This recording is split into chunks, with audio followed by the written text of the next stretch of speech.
Nudes have been made throughout history and across the world. But which are the nudes that we study? The Western canonical art history. And if we focus on the nudes, we have a lot to learn that Western art history and nationalist art history both miss.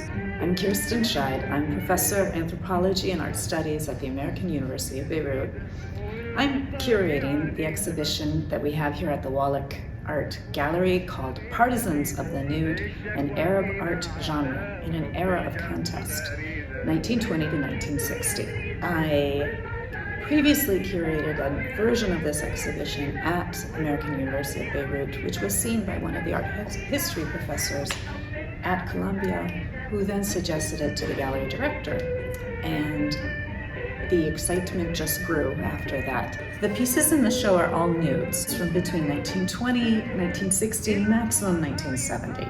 We've chosen that time period because it is a very understudied period between the end of the First War and the end of the Second World War, which coincides with French and British mandate control over the region. So these are works that come from various countries which were no longer Ottoman and not yet Arab. What it does let us see, though, is how people were stopping their lives as Ottoman subjects and becoming the subjects of their own nation-making, creating an Arab body, an Arab view on the world. So what you see in a picture like Georges Savach's 1923 Nude couché au below, or nude looking out a porthole, you see a clear reference to classical Italian odalisque tradition. You can think of Titian's painting of an odalisque where there's a curtain drawn back and the woman is on a bed. But in that tradition, the woman is presenting herself as a site, as a space, as a body for fertility, for making a lineage continue. So contrast here what Georges Savach has done with that tradition. He's put his nude on the bed inside a ship.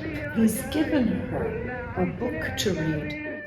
In this painting by Georges Savach, again, the horizons are not the bedroom.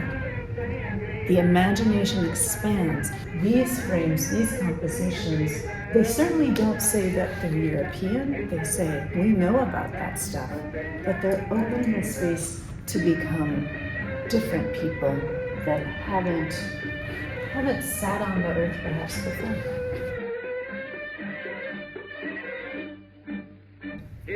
Kayali is a Syrian painter who grew up under the French mandate and became a communist and creates this picture called Worried. So you can see how he's working to build up a sense of a population that would include people who are not well off, where the sitter's nakedness refers to poverty and vulnerability. And we need to remember how these things were exacerbated with the founding of Arab nation states. Every time I'm able to show this work and share it with people, I learn something new about it. And in this case, bringing the artwork that some of which had originally shown at AUB into New York and into Columbia space has allowed me to expand the research around it, to engage more young scholars. And it has also put it in a new, shall we say, political context. And I think it's really important to have this work in New York at this time,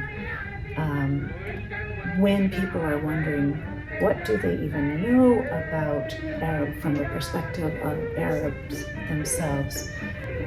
The time period to which this exhibition refers, we can think of it as one of decolonization, but the colonization process hasn't ended.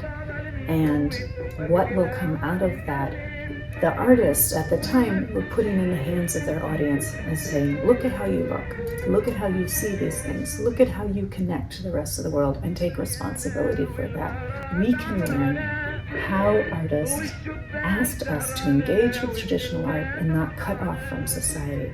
but to think about our roles in shaping the future that we want to have.